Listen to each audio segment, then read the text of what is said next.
გაზთან დაკავშირებული ამბობდა, შემდგომ აფლატოქსინის აღმოჩენა ძეში. მინდა გითხრათ, აი თავარი გამოწვევა, რა გვაჩვენა ამ მოვლენებმა თქვენი შეფასებით, თავარი გამოწვევა ძის პროდუქტების ბაზარზე თქვენი შეფასებით ეს რა არის და აი ამ განვითარებულ პროცესს როგორ აფასებთ? ეს მადლობა მოწვევისთვის და დაინტერესებისთვის. ტრადიციულად თუ გავიხსენებთ ერთი წლის წინ ვიყავით თქვენთან დაახლოებით და წელიწადნახევრის წინ. ანუ ამ წელიწადნახევრის განმავლობაში არ წამოჭრილა არაფერი ისეთი, რომ ჩემი გამოძახება საჭირო ყოფილიყო. დღეს უკვე აქედან სხვა იმაში მივდივარ, აქედან კიდე გორში მივდივარ, იქ არის პატარა სტუდია და იქ უნდა ვილაპარაკო არაჩვეულებრივ ადამიანთან ზურაბ პაპიაშვილთან ერთად, რომელიც არის ერთადერთი სპეციალისტი, დიპლომირებული რძის სპეციალისტი და ჩვენ ძალიან ბევრს დავდივართ საზღვარგარეთ და ვასწავლით მე და ბატონი ზურა, რა თქმა უნდა ბატონი ზურის ჩრდილქვეშ, იმიტომ რომ ის არის უმაღლესი დონის სპეციალისტი, ვასწავლით ყველს და აი ასე დავდივართ. ეხლა რა შემიძლია ვთქვა?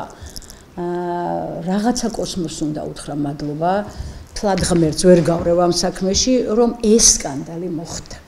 რომ არა ეს სკანდალი, რომელიც ჩვენთაგანი, მაგრამ ჩემთვის ეს ყოველდღიურობა, ჩემთვის ეს არის მე გადაჯაჭვული, აი ლამის დაბადებიდან გადავეჯაჭვე ამ თემას, იმიტომ რომ რაღაცა მისიასავე დამეწრე და გინდა თუ არ ამინდა თუ არა, ყველა მე მეკითხება რა ვაჭამოთ, ძროხას რა ვაჭამოთ, ხბო როგორ გავზარდოთ, ყველი როგორ გავაკეთოთ, არ ვარ მე ზოოტექნიკოსი, ტექნოლოგიც კი არ ვარ, ეთნოგრაფით ვარ მოსული.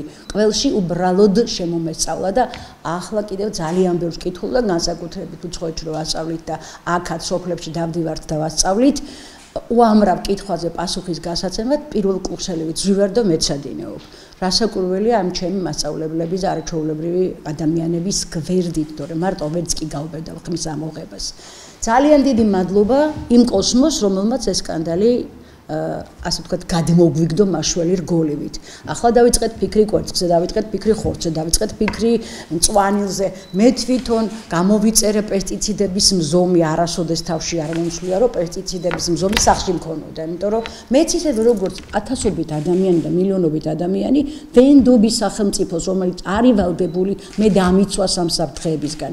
სულ ვამბობ სამი მოთამაშეა სახელმწიფო ბიზნეს ოპერატორი, ფერმერმწარმოებელი ამ შემთხვევაში და მოსახლეობა მომხმარებელი და მათრევენ, მარხავენ, რომ რატო უნდა მქონდეს მე ლაბორატორია, აბა რას მიკეთებს სახელმწიფო? სწორია ეს პრეტენზია, სწორია ეს დამოკიდებულება, მაგრამ რაღაცა ამ ტიპის სკანდალი ხდება, აწი მაინც ხომ უნდა და ეხლა ბოლოს როდის ნახეთ ადამიანი ლუპით ხელში, აპატიეთ ამ იმის ბარბარიზმისთვის, კითხულობდა იმას, რა ქვია, ეტიკეტს.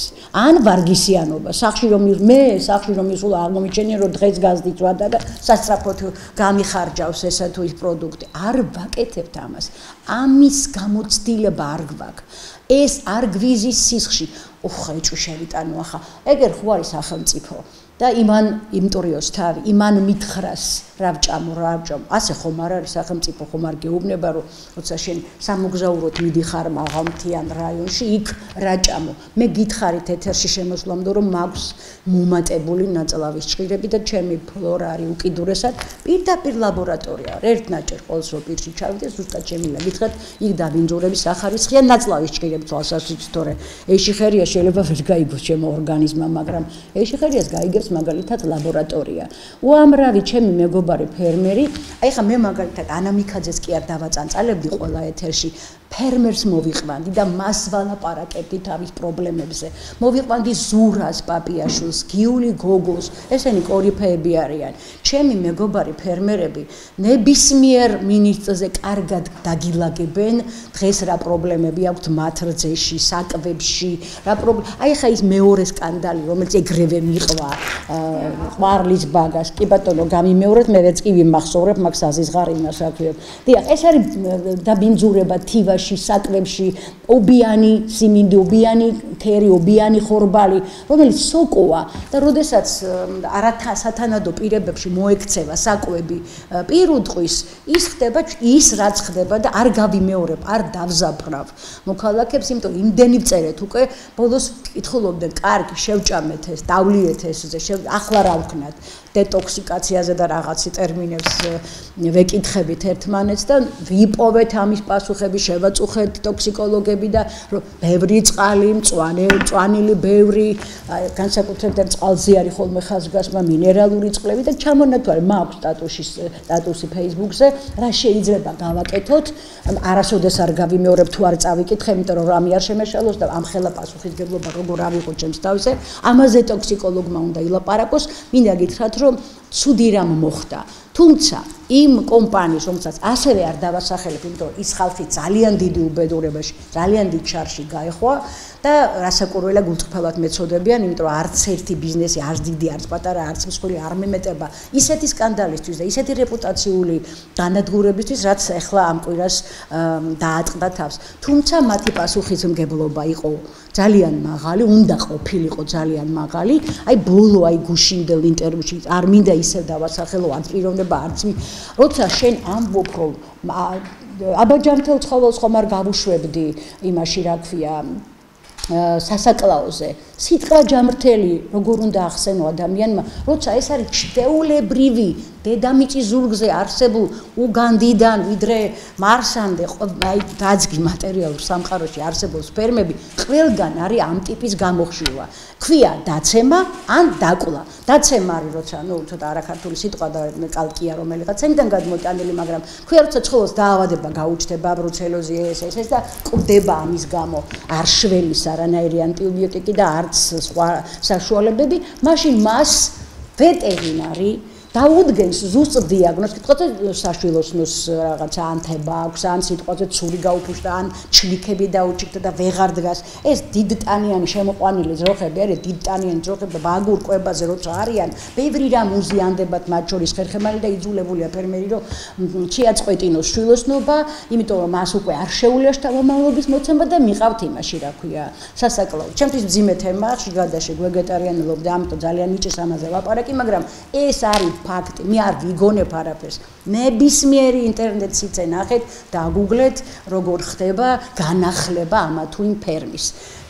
ჩვენ არ გვაქვს აი ყველაზე დიდი პრობლემა რაც იყო ჩვენი და რატომ დაატყდა რისხვა ზუსტად იმ ოპერატორებს, ბიზნეს ოპერატორებს, რომელთანაც ველოდებოდით მეტ სიფრთხილეს, მეტ ორგანიზებულობას, მეტ ემპათიას თავისი მომხმარებლის მიმართ. ნახეთ, ჩვენ საერთოდ გვაქვს პირველი უმძიმესი კრიზისი რძის, ჩვენ რძე არ გვაქვს. შეგვიძლია ვთქვათ, რომ ფაქტობრივად რძე არ გვაქვს. რატომ არ გვაქვს? იმიტომ რომ არ გვაქვს ორგანიზებული ფერმები.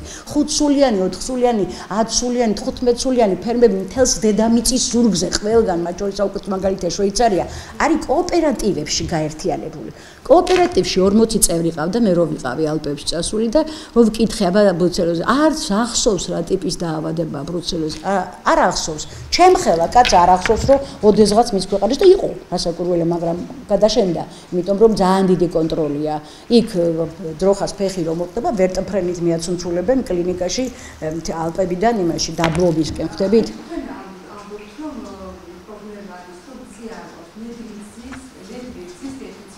კი ბატონო. ძალიან სწორი ის არის შეხსენება, ნედლიძის დეფიციტი გვაქვს.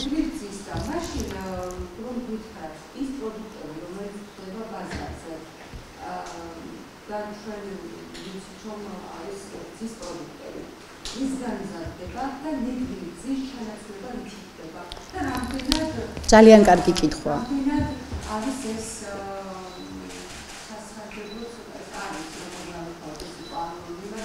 როგორც გინდა თამამა დავშვათ უკვე მოხდა მოსახდენ ყველაფერზე უნდა ვილაპარაკოთ, არაფერი არა, ენის მოჭრექის დრო წავიდა და ამ სკანდალმა ეს შანსი გაგვიჩინა ზუსტად.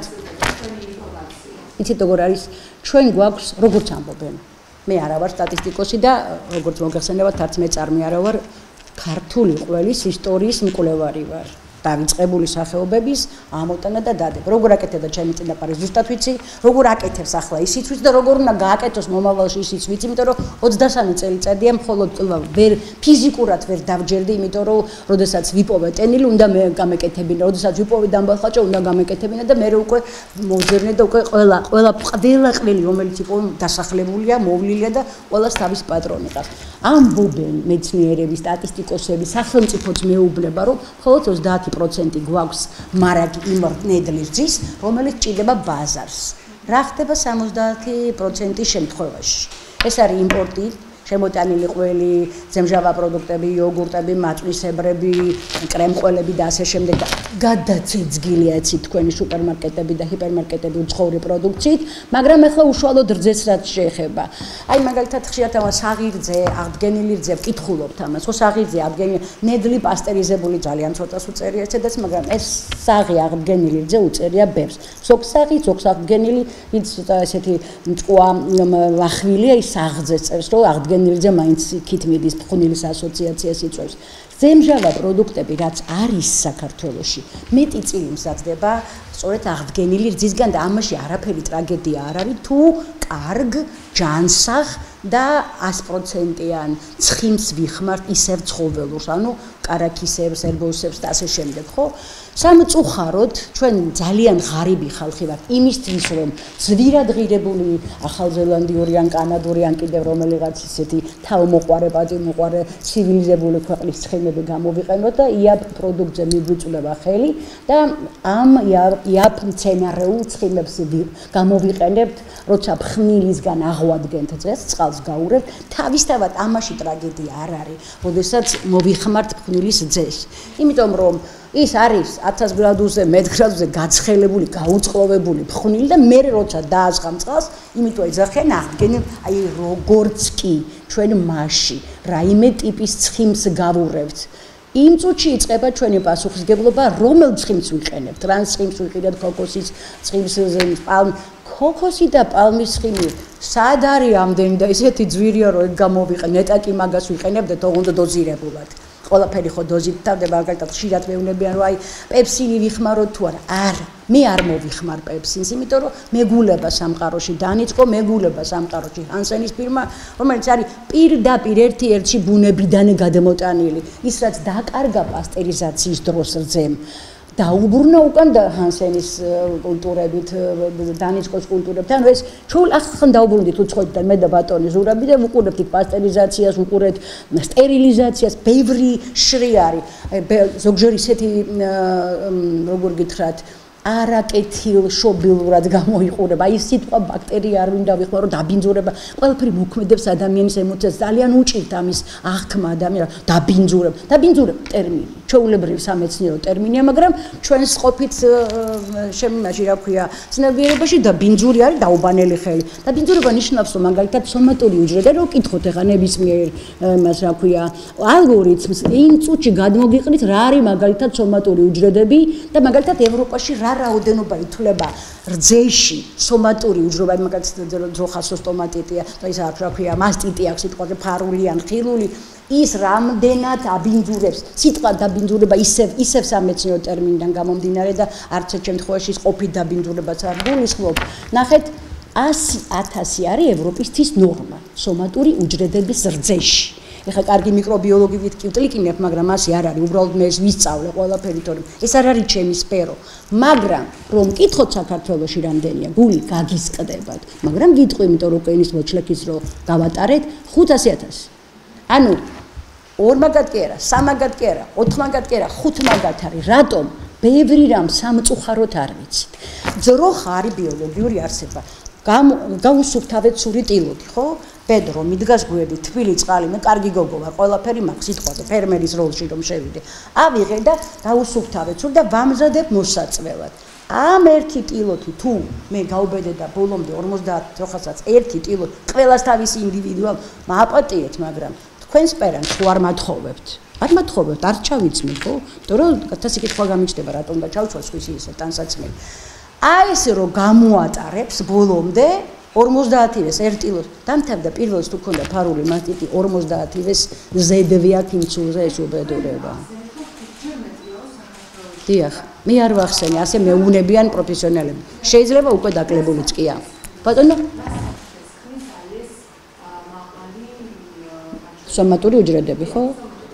ნახეთ, თუ ძალიან მაღალია ამ ტიპის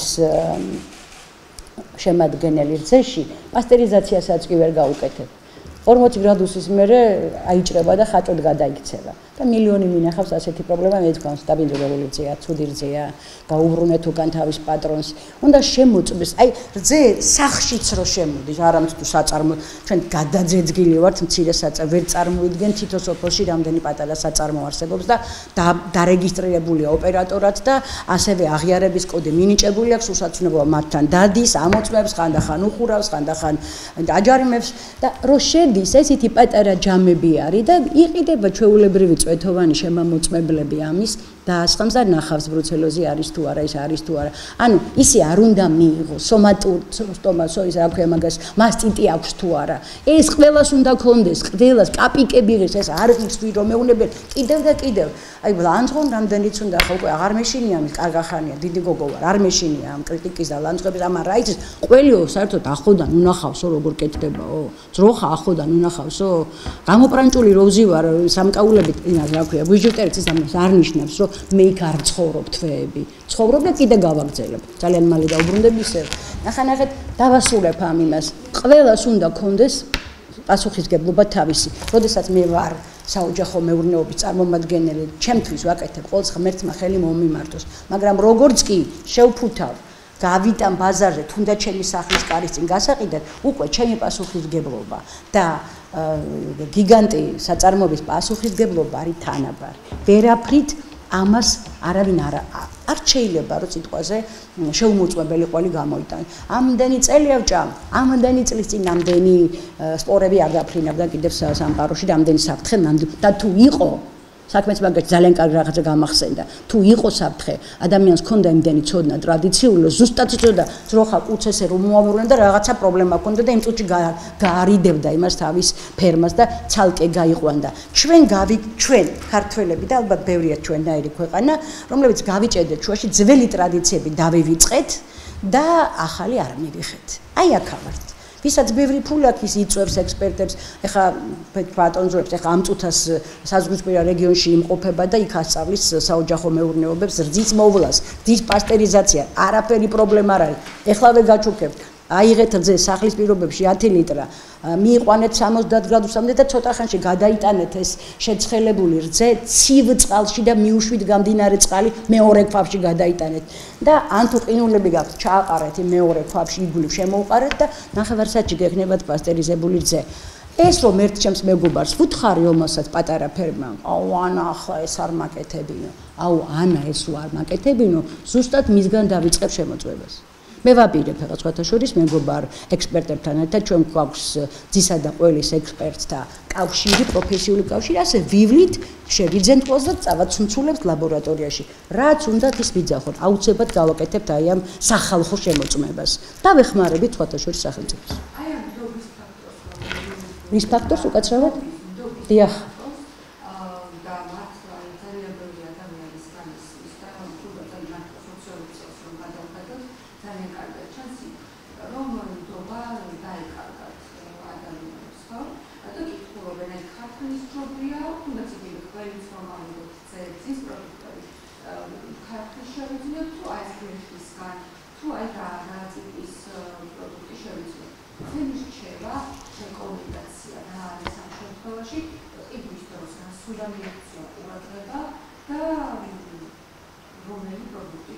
უმოკლესი პასუხი მაქვს ამაზე საყვარელო. უმოკლესი პასუხი. შემოწმებული.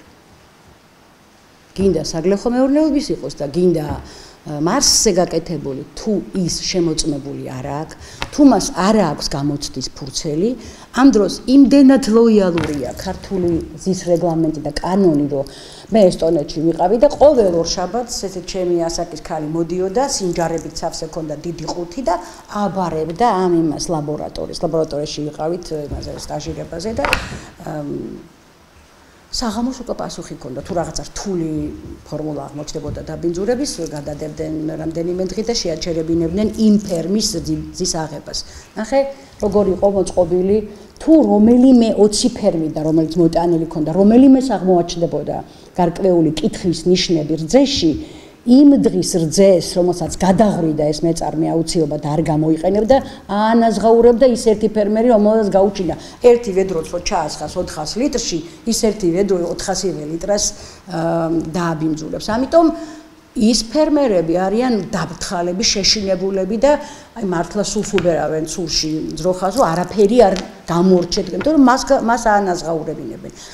ჯარიმა, გაფრთხილება, ფერმის დახურვაც კი აი მე მაგალითად გამბრავი მაგალითები მიყრე და მე როცა დამთავრდება ეთერი ჩაგიყრით ამ იმას, რამდენ ქვეყანაში იყო სკანდალი რძის, რამდენ ქვეყანაში იყო ფერმის სკანდალი, რამდენ ქვეყანაში დახურეს, რამდენ ქვეყანაში დროებით შეუჩერეს საქმიანობა. ანუ როგორ გითხრათ, ბიოლოგიური არსება საქართველოშიც და უგანდაშიც ერთნაირად ცხოვრობს, ერთნაირ ძესისლება შეიძლება საგემოვნო თვისება იყოს განსხვავებული ტერუარების არ იყოს და ღვინის არ იყოს. დანარჩენი ერთნაირად შობიარობს, ერთნაირად არჩენს ხბოს, ერთნაირად ლაქტაციის პერიოდი, ერთნაირად ვაკეთებთ თელ დედამიწაზე რძის პროდუქტებს სხვადასხვა ტექნოლოგიით.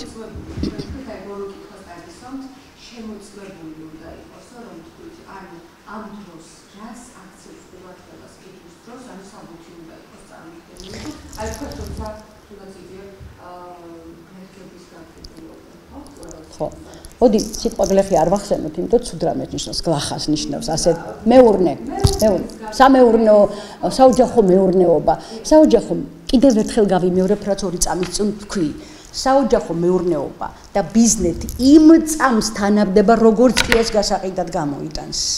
თავის ოჯახს აჭამოს პრობლემა არ არის. საფრანგეთში უზარმაზარი სკანდალი იყო არტიზანული ყოლის წარმოებლებმა, სულ რძეები უსხეს პარლამენტთან ხელისუფლებას და პარლამენტარებს, იმიტომ რომ მათ არ სურდათ იმ ტექნოლოგიის დარღვევა, რომელიც მათ შემოუნახა მამა-პაპამ. თქვენ იცით, რომ ფრანგული ყოლი ძალიან ბევრია ობიანი, მატლიანი, ასეთი, ისეთი უცნაური, სასწაული საგემოვნო თვისების. ეს ხალხი გიждდება ამ თავის კულტურაზე და თავის იდენტიფიცირებულია, იტალიელი იდენტიფიცირებულია თავის პარმაჯანოსთან, ფრაგი იდენტიფიცირებულია თავის კამემბერთან. მიდი და უთხარი რამე, პერსონა ნონ გრატად გამოგაცხადებს, გაგაძევებს ქვეყნიდან, ოდნავ შეურაცხყოფა რომ მიაყენო მის არტიზანულ ყოლს. მაგრამ ისინი აიძულეს, თავრობამ აიძულა, რომ სულ ამოწმოს თავისი ძროხა, თავისი რძე, სახლში კონდეს პატარა მინი ლაბორატორია მოწყობილი და აქვთ კიდევაც უბრალოდ ისინი ბევრი წილი პასტერიზაციას არ უკეთებს, იმიტომ რომ მე საგემოვნო თვისება მე არჩევანი არის შენზე. შენი ჭამ ან გემოს და გემოს გამოჭამ იმ რთულ წარმოშობის ყოლს, ან ჭამ ინდუსტრიულ ყოლს, ან ჭამ პასტერიზებულ რძეზე დამზადებულ რძის პროდუქტებს. ეს არის ჩვენი ადამიანების არჩევანია. არავინ არ მიკძალავს მე სვანეთში რო ავდივარ ნარჩვის ჭამას. არავინ. და ჭამ ორი ყვა მაქვს გატენილი და გიждები.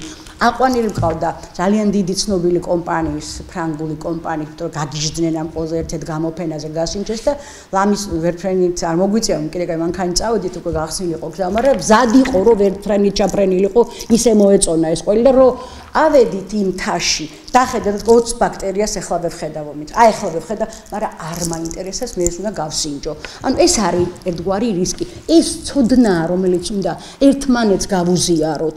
ის ადამიანი კი არაფერს აკლებს ირანსიანია, ერთადერთი მწარმოებელი იყო აქამდე, ახლა გაკეთდა ასოციაცია ნარჩვის მწარმოებელთა და ბუფა ჯაფარლის შემოვევლეროს ასოციაცია გააკეთა და ეკა არის კიდე ქართული პედაგოგიკалық უძღვება ამ თემას. ნახეთ, არტიზანული ყოლები ჩვენ გვაქვს. ნუ წავიტრაბახებ რომ ჩემი წყალობით, იმიტომ რომ ეს უკვე მერგო მისია თორე აი ხო რა დრითი დავიმსახურე კოსმოსს რატო გამომიგზავნა რომ მე მეპოვნა მაინდა ტენილი დამბალხაჭო ნარჩვი და ასე შემდეგ ხო კაი და მერგო ხო გვაქვს რახან გვაქვს იმათი თანამშრომლობა სურსათის უვნებლობასთან არის სასიცოცხლოდ აუცილებელი. თვითონ უნდა იყოს დაინტერესებული. კიდევ ერთხელ გავიმეორებ, სახელმწიფო პირველ რიგში ვალდებულება მისე, ამიტომ ვქირავთ, ამიტომ ვუხდით, სწორია ეს მიმართვები, სწორია ეს პრეტენზიები მეორე ფერმერ მწარმოებელი. ირანსიანი სამთვეში ერთხელ გავალდებულებს 60 რომ დავიწყე ისტორია ვერ დავამთავრე, იქ ბალტიისპირეთში კვირაში ერთხელ რომ მიაქვთ ორშაბათობით, ჩვენ სამთვეში ასეთი ლოიალური მე მაგალითად კატეგორიულად მოვითხოვდი, რომ ყოველ კვირა შემამოწმებინოს, ოღონდ დაწიოს ტარიფები. ძვირია ჩვენთან მიკრობიოლოგიის შემოწმება და მახასიათებლების ძვირია 100 ლარი და ახლა ყოველ კვირა არც ერთ საგლეხო მეურნეობას და საოჯახო მეურნეობას არ აქვს იმის ფული, რომ ამ ხელა დაიყო იქ 2.5 ევრო ღირს ერთი შემოწმება. 2.5 ევრო. ასე ხომ არის განსხვავება, კატასტროფულად განსხვავება უმდიდრეს ქვეყნებში ასეთი დაბალი ტარიფი აქვს შემოწმებას და ჩვენთან ასეთი მაღალი. ამიტომ სახელმწიფო უნდა დაჯდეს ახლა თამრები კარგად შემოიჭიროს, ხელები კარგად დაიკაპიცოს, ჩაიცვას ვალინკები ერთგვარი და შემოიაროს მთელი საქართველო და გამოავლინოს დარღვევები და კეთილი ინებოს და გაამკაცროს რეგულაციები. ენის მოჩლექის დრო არის დასრულებული. მადლობა თქვენ.